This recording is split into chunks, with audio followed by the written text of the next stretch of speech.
Hey everyone, it's Jerry Toledo, founder of the Human Leadership Academy, where we change the world one leader at a time by unleashing the best version of you. Thanks for tuning in to today's leadership lesson, where we'll cover a question from Maria on getting good help. So Maria's question is, my friend owns a small business and she has trouble getting good help. The positions don't require a college education, only that someone take pride in his or her work. What advice do you have for her? Well, Maria, I'm sorry to hear of your friend's struggle to get good help, but she certainly isn't alone. Every business struggles with this issue at varying levels. Its impact is most severe with small businesses that have fewer employees and often don't have a fallback plan if things don't work out with one of them. So there are three key things to keep in mind in order to hire and retain good people. Number one, it's always a leadership problem. This isn't about blame, but good leaders need to be honest with themselves and look inward first. They need to ask themselves, what more could I have done to make my team successful? Is there something in my attitude, my approach, or my daily interaction that could be a contributor to my team not performing optimally?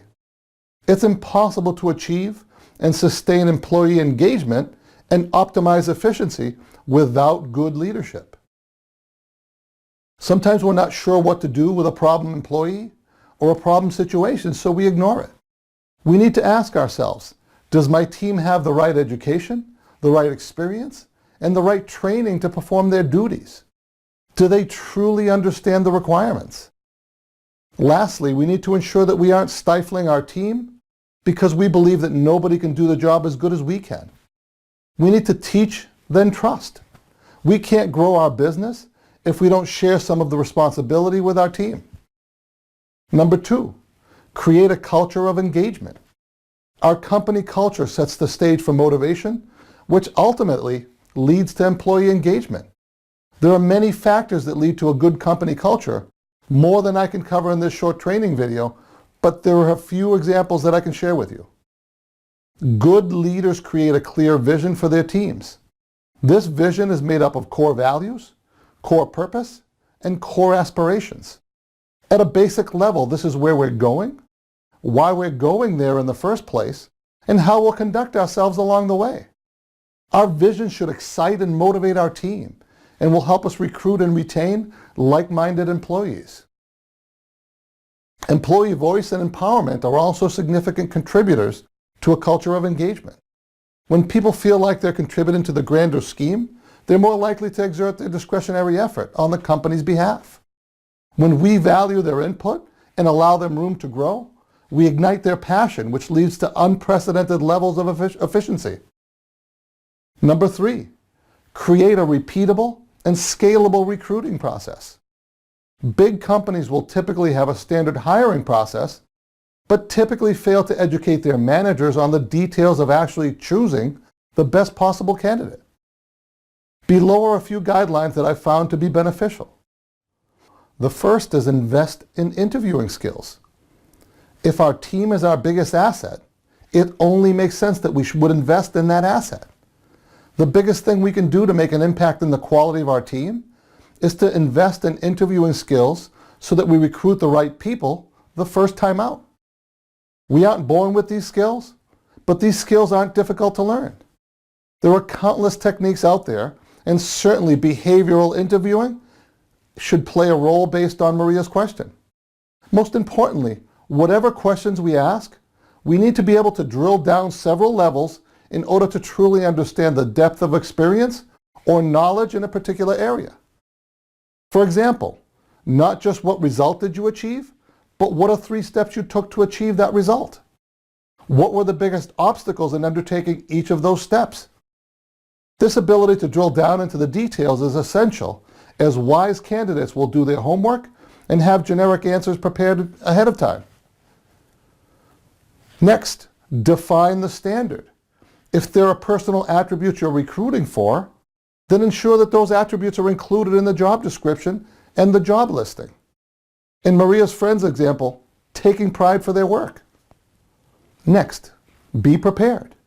Once you define the requirements Ensure that you have questions prepared before the interview that will drill down into each of these critical areas. Don't wing it during the interview. Next, don't settle.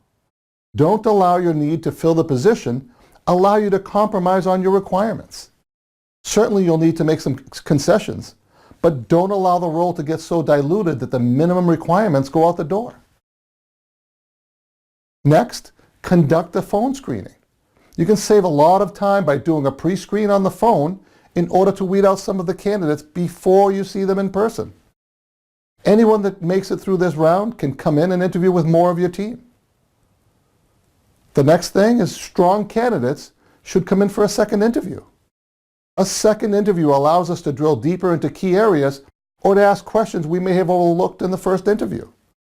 This also allows us to expand the interview team for key roles within the company. The next thing is use a checklist and rating system. It often helps to have a checklist of key skills or attributes and rate the candidates on each of them. This allows us to compare one to the other if there's more than one candidate in the final cut. The next item is compare notes with your interview team in person. I prefer to talk in person about interview results versus each interviewer emailing their input. It's important to not overly influence each other's opinions, but I believe there's something to be gained by discussing any sticking points and weighing out the pros and cons together. One thing I should point out is it's good to get everyone's input, but total consensus isn't always required. The next thing is to interview to the standard. It's important to document your criteria for the ideal candidate and the minimum job requirements and use that as the basis for your interview. Sometimes we get hung up on needing to interview a minimum number of candidates when the ideal candidate was the first to interview. While we ponder on our decision or interview 10 other candidates, the right one is likely to get a job offer somewhere else. So Maria, below are some questions that may help your friend determine his or her candidate's inclination to take pride in their work. Which of your accomplishments are you most proud of? When we contact your former employer, what will he or she say about you? Is there an area you would like to work on in order to reach the next level in your career?